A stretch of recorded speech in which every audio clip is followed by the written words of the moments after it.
नमस्कार, मी रवि कुमार. जवाब तो आपको देना होगा बोल सरकार या सदरात 85 का स्पेशल रिपोर्ट मध्ये आपलं स्वागत. कशा आहात आपण? मजेत ना? मजेत राहा, हिट राहा, फिट राहा आणि हो, आरोग्याची काळजी घ्या.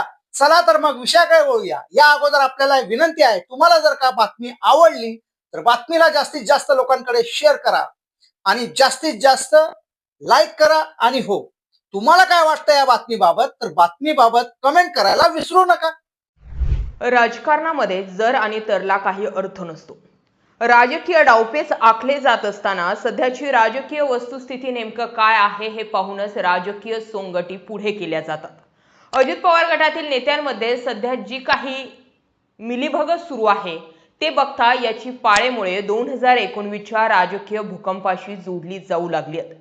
त्यावेळी अजित पवारांना बळीचा बकरा बनवून रेनकोट घालून शॉवर खाली अंघोळ कशी करावी हे शरद पवारांनी राज्याला दाखवून दिलं होतं. अजित पवारांना पुढे ढकलून शरद पवार मात्र त्यावेळी मागे सरकले होते. अजित पवारांच्या माध्यमातून झालेली ही लिटमस टेस्ट शरद पवारांनीच केल्याचं खुद्द अजित पवारांनीच नंतर उघड पद्धतीने सांगितलं होतं.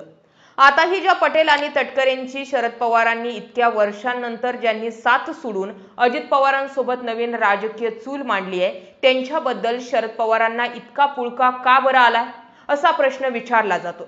या पुळक्या मागे पार्थ पवार टार्गेट होत आहे असं तर म्हणता येणार नाही ना. आता दुसरं उदाहरण बघा. पार्थ पवारांना टार्गेट करण्यासाठीच ही खिळी केली गेल्याचं बोललं जातंय. शिवसेनेमध्ये फूट पडल्यानंतर उद्धव ठाकरे आणि एकनाथ शिंदे यांच्यातील विस्तव अजूनही गेलेला नाही. जो पक्ष आपल्या वडिलांनी स्थापन केला त्याला वाढवला तो एका झटक्यात हिरावून घेतल्याच्या जखमा अजूनही उद्धव ठाकरेंच्या मनात कायम आहेत. तर दुसरीकडे शरद पवार मात्र ही जखम एवढ्या लवकर कसे विसरले असावेत असा प्रश्न निर्माण होतो. मग ही फूट खरोखर पडली होती की तो देखील शरद पवारांचा एक प्री प्लॅन होता यावर आता शंका घेतली जाते. ते 2019 हे वर्ष महाराष्ट्राच्या राजकारणाला एक नवी दिशा देणारच म्हणावं लागेल. तेव्हापासूनच राजकारणाची जी खिचडी झाली आहे ती अजूनही कायम आहे. अजित पवार हयात असताना त्यांनी वारंवार सांगितलं होतं की 2019 मध्ये झालेला तो पहाटेचा शपथविधी शरद पवारांच्याच डोक्यानं केला गेला होता. भाजप सोबत सरकार स्थापन करण्याच्या हालचाली शरद पवारांच्या संमतीने सुरू होत्या. सर्व चर्चा अंतिम टप्प्यात असताना शरद पवारांनी अचानक भूमिका बदलली आणि महाविकास आघाडी स्थापन करण्याचा निर्णय घेतला. पवारांच्या या खेळीमुळे अजित पवारांचं मात्र मोठं राजकीय नुकसान झालं.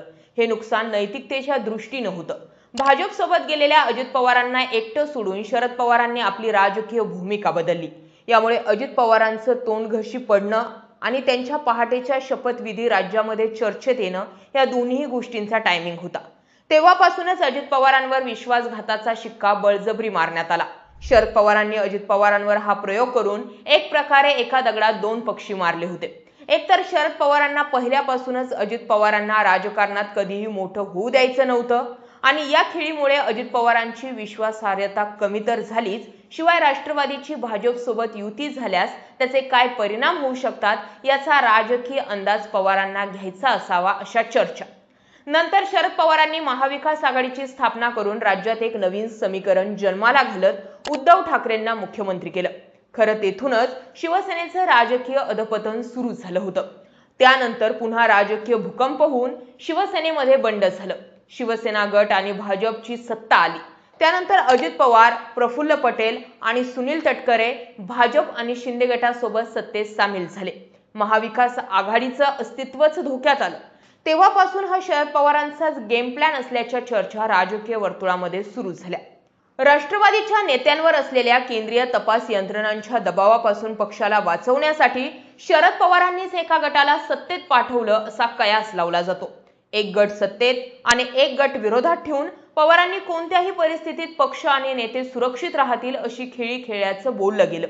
त्यानंतर अजित पवारांचं ज्यावेळी विमान अपघातात अतिशय संशयास्पद निधन झालं त्यावेळी रोहित पवारांनी वारंवार पत्रकार परिषद घेऊन सर्व तथ्य समोर आणून अजित पवार गटातील त्या दोन वरिष्ठ नेत्यांची भूमिका कशी संशयास्पद आहे हे वारंवार सांगितलं.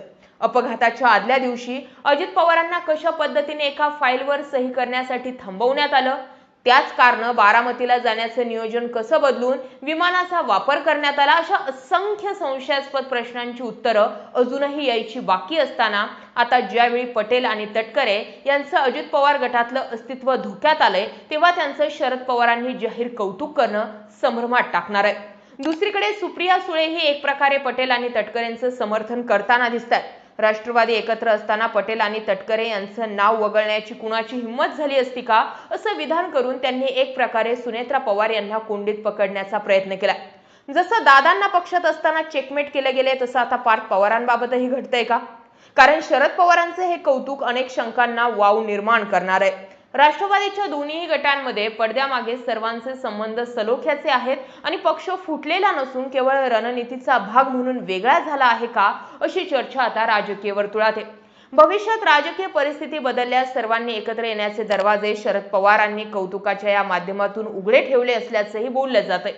सुनेत्रा पवार आणि पार्थ पवार ज्या पद्धतीने पक्ष चालवतायत, त्याबाबत अजित पवार गटातील तब्बल 22 आमदारांनी कथितरित्या शरद पवारांना यात हस्तक्षेप करण्यासाठी साकडं घातल्याच्या बातम्या आपण पाहिल्यात.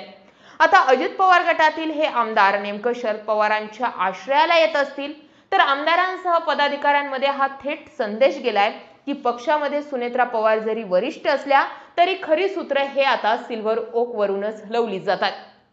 थोडक्यात महाराष्ट्राच्या राजकारणात पवारांच्या मनात काय चाललंय हे कोणाला समजत नाही, असं म्हटलं जातं. प्रफुल्ल पटेल आणि तटकरे यांचे कौतुक हे केवळ एक सदिच्छा नसून तो एक मोठ्या राजकीय पटावरील चालवलेला मोहरा असू शकतो. त्यामुळे गंगाधरच शक्तिमान आहे म्हणजे शरद पवार हेच या सर्व घडामोडींचे मुख्य सूत्रधार आहेत, या केवळ वावड्या नसून या सर्व घडामोडीतून दिसतंय. त्यामुळे या घडलेल्या अजित पवारांचा घातपात, अपघात या दोन गोष्टी, सुनेत्रा पवारांचा शपथविधी, त्यानंतर पवारांची भूमिका, या सगळ्यांमध्ये शरद पवारांचे दोन मुखवटे